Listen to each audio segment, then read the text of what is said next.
Welcome to the Customer Wins podcast, where business leaders discuss their secrets and techniques for helping their customers succeed and in turn grow their business. Hi, I'm Rich Walker, the host of the Customer Wins, where I talk to business leaders about how they help their customers win and how their focus on customer experience leads to growth. Some of my past guests have included Brian Edelman of FCI, Thomas Clausen of Slant, and Tracy Lee of This Labs. Today is a special episode in my series on new and emerging solutions, and today's guest is Richart Ruddie, founder and CEO of Captain Compliance. And today's episode is brought to you by Quick, the leader in enterprise forms processing. When your business relies upon processing forms, don't waste your team's valuable time manually reviewing the forms. Instead, get Quick. Using Quick, you'll be able to generate completed forms and get back clean, context-rich data that reduces manual reviews to only 1 out of 1,000 submissions. Visit quickforms.com to get started. Now, before I introduce today's guest, I want to give a big thank you to Ryan Dale of One Step GPS. Go check out his website at onestepgps.com for all your real-time GPS tracking needs. All right.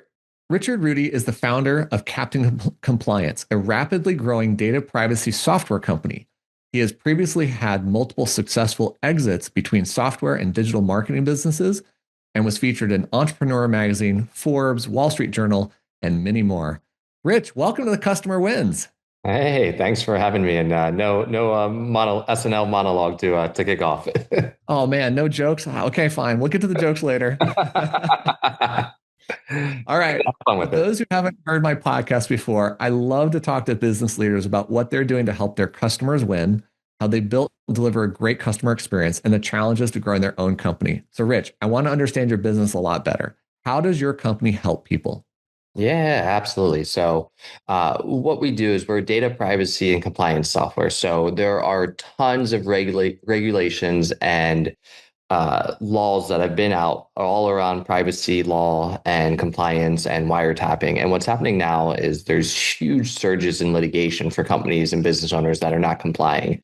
So if they're not complying and they have everything from Facebook trackers to LinkedIn Insights tag on their site to TikTok for remarketing or session replay technology, all that needs to be disclosed. And right now what's happening is a lot of companies just don't know any better. They don't have it. I always talk about the example of a client who has a few hundred employees and they didn't have anything on their site and they did a call with us. They understood the need for it, but they weren't ready to sign up. And then they got hit with a $5 million class action lawsuit and almost put them out of business. And it's like, we could have saved so many jobs for this company and just so much we could have done by being proactive versus reactive. So that's one thing we always push out is like, don't be like some of these really, really egregious cases where jobs are lost, employees that count on this sort of income to feed their families can be pushed out of business because of a privacy and compliance lawsuit. So we're helping on that end. We're also helping on the end where once our software is installed, if they do see one of these letters that comes out or a demand or a request for information to see if they are in violation, our auditing tools are able to actually show that our software is working. It's respecting privacy choices and not in violation. And we just had a major brand have one of these demands come out. And we showcased our audit for them, and we immediately got the case dismissed for them. So that was really a big win for helping out our clients and their constituents. So and then at the end of the day, like Tim Cook says, you wouldn't like it if somebody was looking at you, peering over your shoulder while you're typing in your phone, who you're texting, what sites you're going to, what you're looking at online, and then all of a sudden you're seeing ads because of it. Well, the same thing is really applicable online, and that's what's happening. So it's really good to give users the ability to actually opt in or opt out of tracking. So we provide that ability for businesses to give that to their users, and it's been a really fun journey so far, and we're just getting started. Okay, look, I'm going to be a little bit ignorant and naive about all this. So are you saying when I go to a site and it says allow cookies, disallow only the minimum, is that what you're talking about? Is that the privacy tracking stuff? That is one of the core pillars of privacy. So starting really with getting a lot of notability in Europe with the GDPR ruling about a decade ago, let's just say roughly. What happened was there was a lot of spying going on, and all of a sudden it's like, hey, wait, we're being retargeted. These algorithms are retargeting. And look, there's people I see and they're like, oh, I read this online. We're like, that's not true at all. Like, you're obviously being fed by the algorithm this total nonsense, misinformation. But it's all about keeping our eyeballs on the computer, on the screen, right, and keeping one's attention. So yeah, it's all about respecting that sort of privacy. And if you've noticed, you've gone to a site, you might have been at Car Gurus, for example, right? They're in some privacy issues right now, and all of a sudden you're looking at a car, and then all of a sudden you're on a different site. You're like, wait, Car Gurus is serving me ads like for the same Cadillac I was looking at, or Ferrari, or whatever car. Yeah. That's all tied into this. Yes. Okay. So that makes it sound like this is really targeting towards retail, commercial product. I mean, that individuals are buying. I'm B2B. This is why I feel like I'm naive. We're not doing maybe any of the things that people are doing to retarget.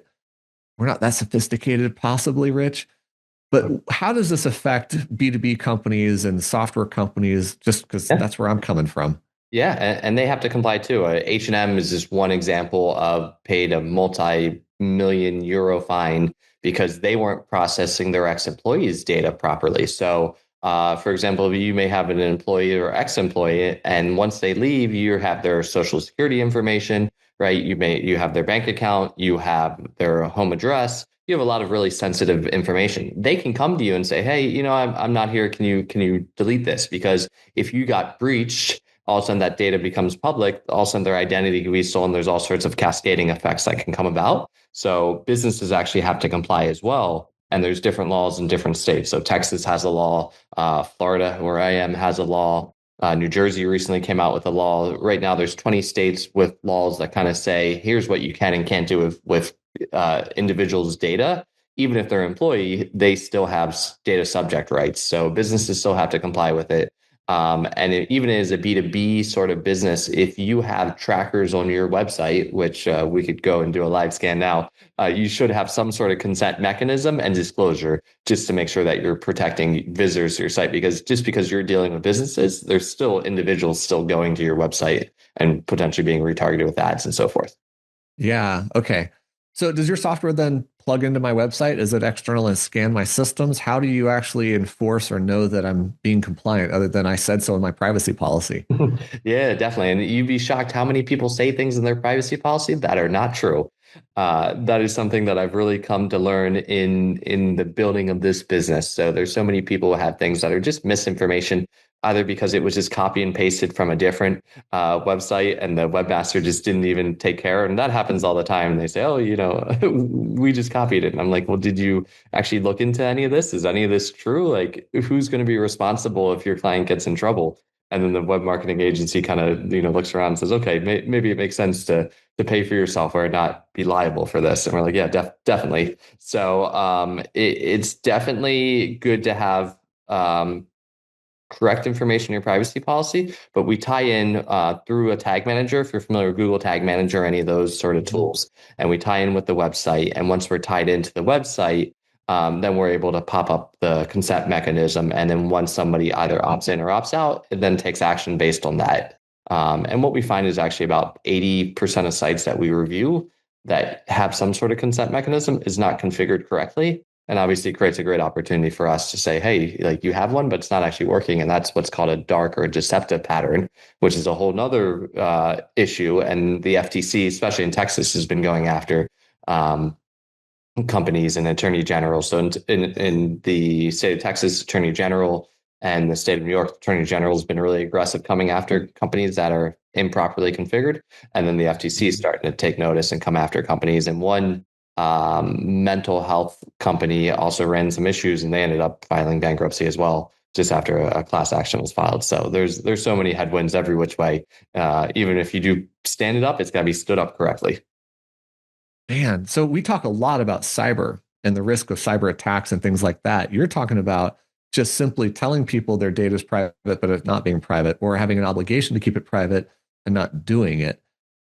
I'm still curious. Does your software help draft a better privacy policy? Does it analyze it and compare it to work? Or is it really just plugging in and surfacing that message saying, hey, this is what we do or don't do, or we're turning off your system if you don't, sorry, you're tracking if you don't want it?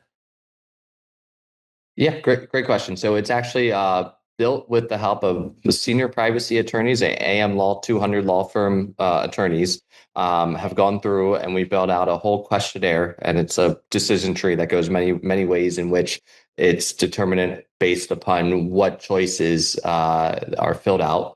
And it's all about whatever data handling practices they have, where they operate, how users can opt out. All that's compiled into our privacy notice. And it's actually really cool because it's totally dynamic. So we've built it based off of their questionnaire that's filled out. And then once it's built, as there's new updates. So here in the US, there was a new privacy law that came out recently last month. When that came out, we automatically push updates to everybody's privacy notice with the proper supplement to adhere for that new privacy law. KCPA may have new laws on text messaging. Whatever new requirements are coming out, we're continuously adapting and updating. And in that sense, we're making sure that the clients are up to date, and then obviously they're protected. And also, it's good to just have good privacy hygiene. So it's a win for the consumers as well. Yeah. Okay. So I don't know if you know this. I mean, most of the people I talk to are in the wealth management industry on the show, that is. And so a lot of my audience are financial advisors of financial firms. Do you see them having this challenge and adapting, software like yours to overcome it? Yeah, definitely. It's so I'll jump for a second to another healthcare company, and then we'll go back to the finance. But there was a healthcare company. Somebody was pitching me on investing in this company. Took a look at it. Ended up reconnecting a few months ago when I drove by one of their locations, and I said, "Hey, I saw your location. Just catching up. How's business going and everything?" And they said, "Hey, good. We're doing XYZ raise. We're expanding. We're doing this and this." And then and that's just a heads up. You should just be conscious of what's going on in the privacy world. And they're like, another one of these. Okay, we'll get to it. Just we have so many initiatives. We're growing. Somebody was at a conference that knows me, runs into to one of the founders there, and they're asking how much they have to pay to settle a case like this. So they, ironically, not knowing that we had talked, um, put us on a chat and say, hey, like I think you two should really talk. He could help you with this issue. So I would say healthcare is like number one for healthcare, and then like consumer products are the top two, just because they're running a lot of marketing technology. And then I would say Yeah. financial services is probably the third. They deal obviously very sensitive data as well.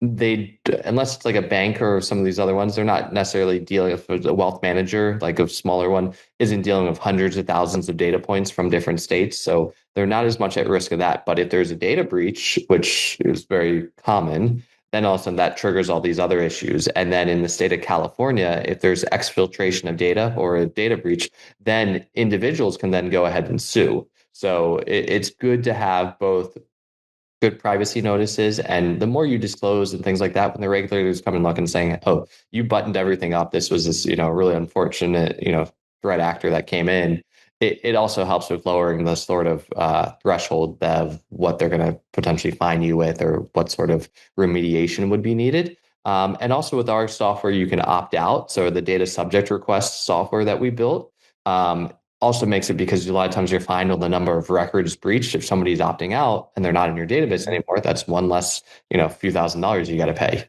So there's so many different reasons why this is important for financial services, healthcare, consumer products. But financial services are big. We're talking to some pretty well-known finance names that if I were to say the name, you'd be like, oh wow, that's everybody knows that name. So hopefully in a few. No, I'd say, Rich, I'd say I have their forms in my library.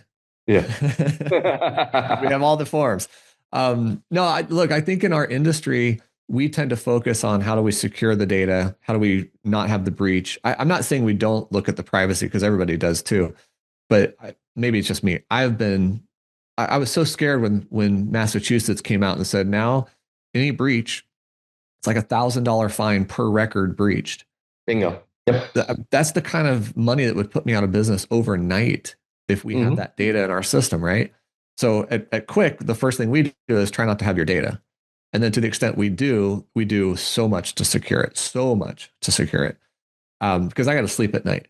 But you're elevating this point of like, the privacy on your site of what you say you're doing or not doing is so super important as well. All right, let me shift gears a little bit. Did you start your business with AI? Are you an AI driven, AI first company? I think because I came up with the idea and the genesis of it before the big AI boom. And I was an early adopter of OpenAI, even in their beta testing before it publicly launched in November 22. I wonder if I wasn't already deep into this, would I have chosen another AI business? And if so, what would it be? And I've never come up with something like, oh, I would definitely do this. And I've had some loose ideas, but nothing that was like concrete. And a lot of the ideas that kind of just were floated around ended up just becoming part of OpenAI or Gemini or one of these. So we use a lot of AI.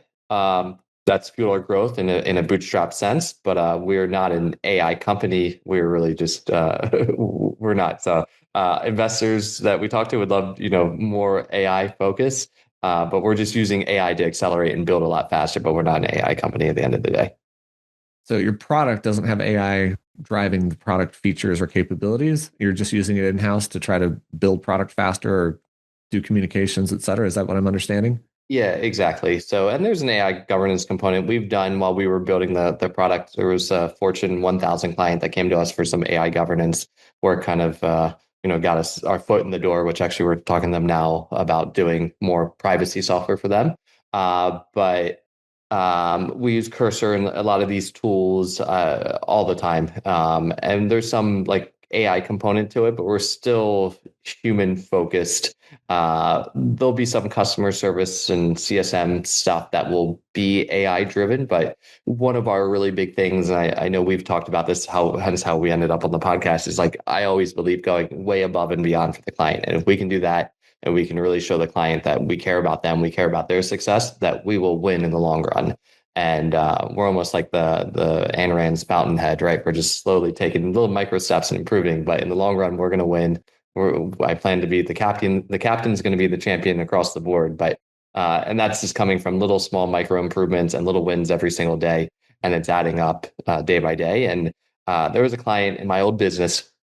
She was going to get fired because she had gotten a DUI, and her mugshot was, these mugshot sites used to post your mugshot and then they try and charge you an extortion fee to take it down. And she Oh my says, gosh.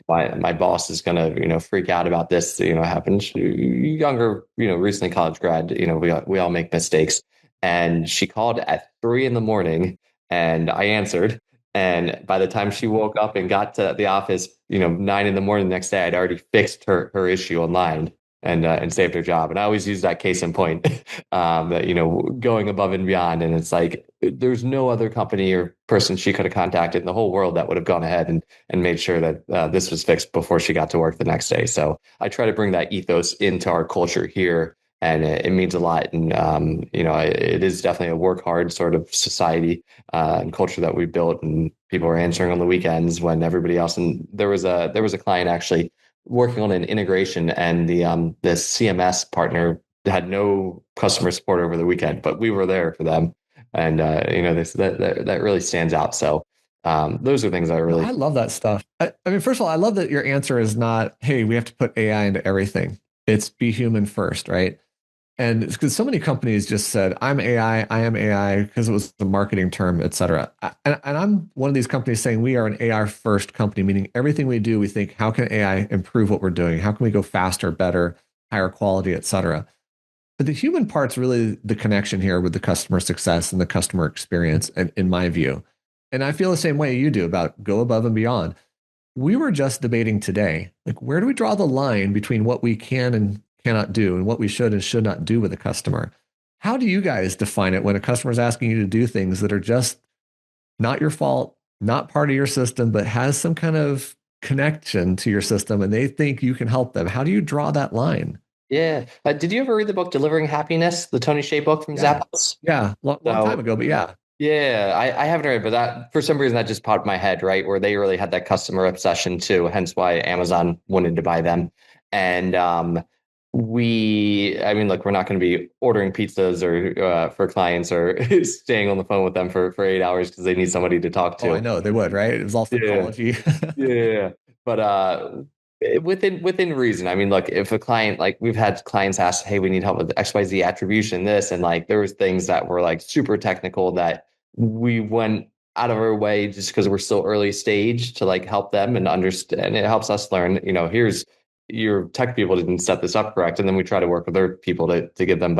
And I think every time we do stuff like that, we're like, all right, maybe we can at scale figure out kind of AI and guides and things like that that will make it easier. But for now, a lot of the stuff we're doing more manual and tasks like that when a client's asking, just because it's good learning for us. And then we're documenting saying, okay, is there eventually a way that we can implement this for scale?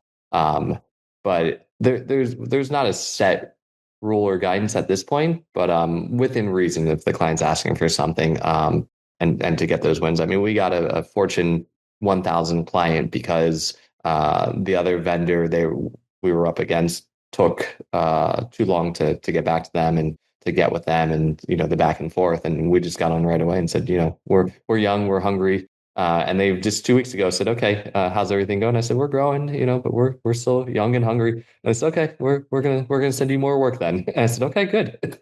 So Nice. the customer reception is starting to pay off. I hope my audience is hearing this. Work with smaller companies, you get more personalized service, more in touch with the people that are in the company because we're trying to grow. We're trying to be everything we can at that moment. And it's not to say you can't keep that going as you scale. I mean, I'm in year 23, about to go to year 24, and we still do this. But it is harder to scale because it adds burden on your team. I I even wonder this, like we have had a customer satisfaction score of 99 to 100 for the past 3 years in a row. Rich, what do you think? Is that too high? Does that create too much burden to try to keep it that high? It's a good goal to strive for, right? It's in a past life, I worked as a valet at the Four Seasons in Palm Beach, Florida, and they had their mobile and Forbes 5-star ranking or whatever, and that was like all they cared about, right? You have to pronounce everybody by their name. You have to do this because we have that plaque on the wall, and that's what keeps us, at the rates that we can charge, and people come to stay here, and it's like a Michelin star for some people, right? That's your Yeah. third Michelin star is that sort of a NPS score. Well, but there's another side to it too, though. If you give people that much attention and that much focus, do they become dependent on you in the wrong ways? Like they stop doing self-service, they call you for problems that aren't yours. It's a question that I leave open. I don't know if you have that experience where people ask too much because you guys have gone above and beyond. Do you have that challenge at times? We've seen it. We've seen it once so far with a client that was asking for above and beyond just because they just didn't know, right? And we're like, this, we want to build our own product, not, focus on building yours and fixing. But we stepped in. We did save the client millions of dollars actually in something that was misconfigured that somebody else had done there and fixed that for them. Whether or not they appreciate that, I don't know. I certainly hope so. But there's I don't think the clients ever appreciate us as much as we appreciate doing it for them and the reason we do it, right, for our long-term success. Mhm. So yeah, I don't think it doesn't always translate. So, and there's always the Oh, client you go above and beyond, and then they just want more. They don't realize, oh, you did this. I had one a friend that owned an agency, and he actually said, I don't work on weekends. I was like, really? That's why? He goes, because the clients don't appreciate it. They don't give me the level. So I was like, okay. So everybody's got different viewpoints on it. This is my hobby is work. So I work. I like to travel. I like to eat at good restaurants, play tennis, and do yoga, and that's pretty much my life. So nice, nice. Yeah, I do think this taking on these extra steps helps inform your product roadmap too. It helps you come up with innovations and ideas that you might not have had if you didn't work this closely with customers. First of all, why did you enter this space? How many competitors are you up against? And where do you see this going that's making you guys so much different and going to win the day? yeah, I mean, on the consent management side, there's a handful of players up there. One really interesting thing is one of the players, I'm not going to out them, but somebody just today at lunch said they have about 130,000 websites that are using them. The founder has come out and said our software actually doesn't work. Like the onus is on you as the client. We just provide notice. And I was like, why would Oh, they just make a product that works, right? Like yeah. it is extra work. to do it, but it makes a much better product in the long run. So there's a handful of companies like that.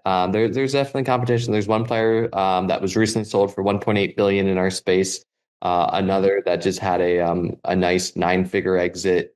That was actually started way back before all the privacy rules existed back in 2009, was this very early to the space.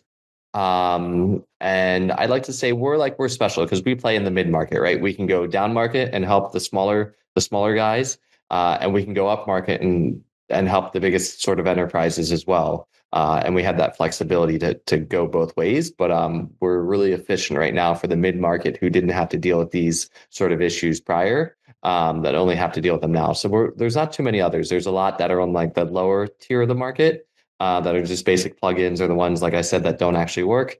And then there's a few that are on the very enterprise high end, really only target the Fortune 5,000 sort of clients. So I like to Yeah. think that we can play in both. I'm a chameleon at heart, I guess. Do you have to, well, do you play globally, internationally, and do you have to be in this business? It certainly helps. So there's companies that only specialize, like there's a small player that only specializes mostly in Italy, and they have a great dominance in Italy. They've tried to grow in the US, weren't successful in doing so. We have clients all over the world already. We're still very early stage, but already growing internationally. I'm in South Africa. We got clients in Europe, one in Australia that recently signed up. So it's literally global.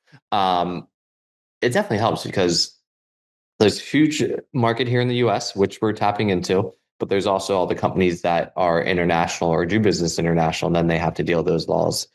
So we're able to play in all the sandboxes. How do you then create an experience that works for everybody? I mean, are there different needs for different types of experiences with different cultures and language, et cetera?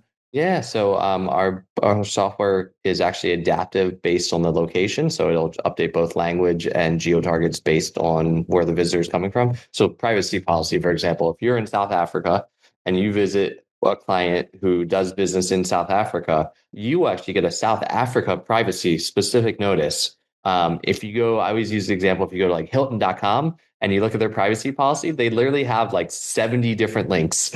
We made it where it's just one page, one link. And Hilton, if you're listening, or Dell Computers, who I've been told is would love this. I was just listening to Michael Dell on a podcast with David Senra earlier, so that popped up. We can make it very easy and readable, right, for a privacy notice. So yeah, so we're global. Somebody in South Africa can have a specific notice for them. Somebody in France will have an EU GDPR specific notice. So it's all specific based on where the user is.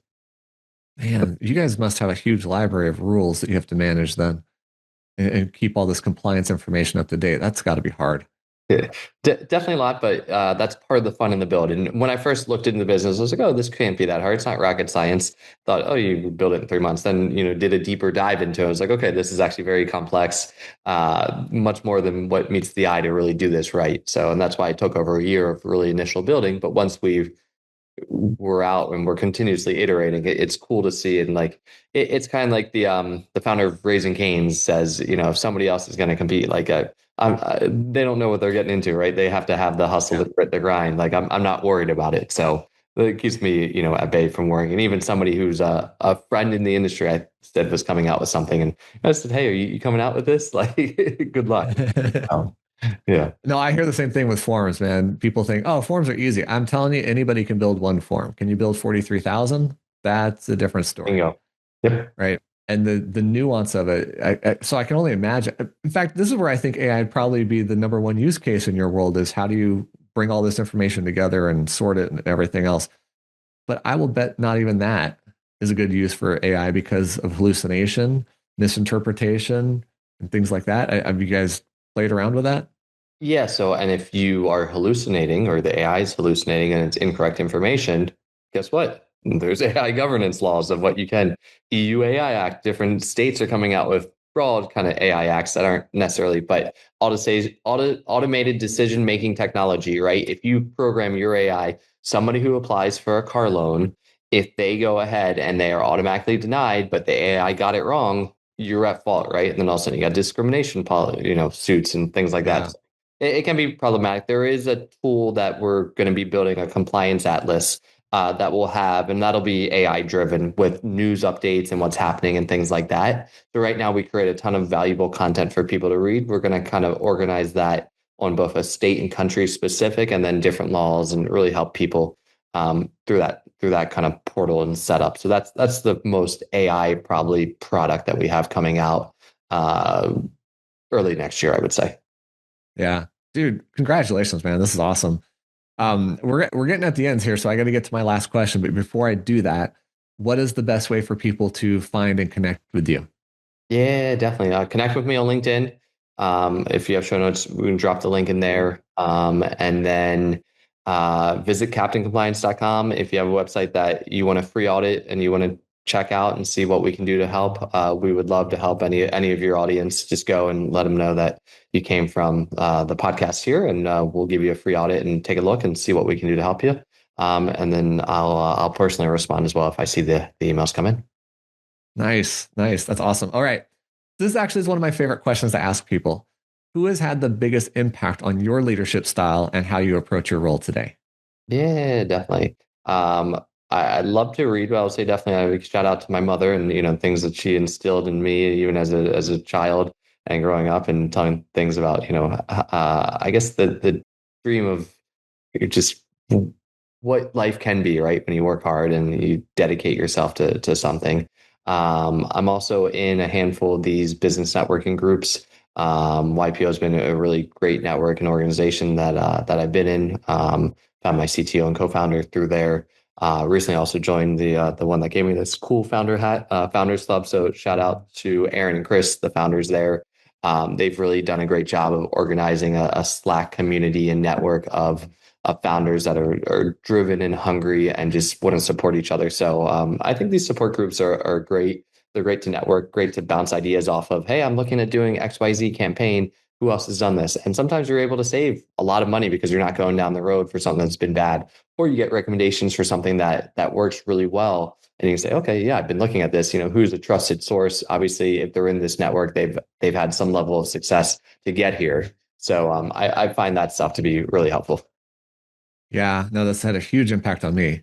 I've been able to find great people, great tools, great resources. It's how we met, actually. So yeah, I have a lot of appreciation for that.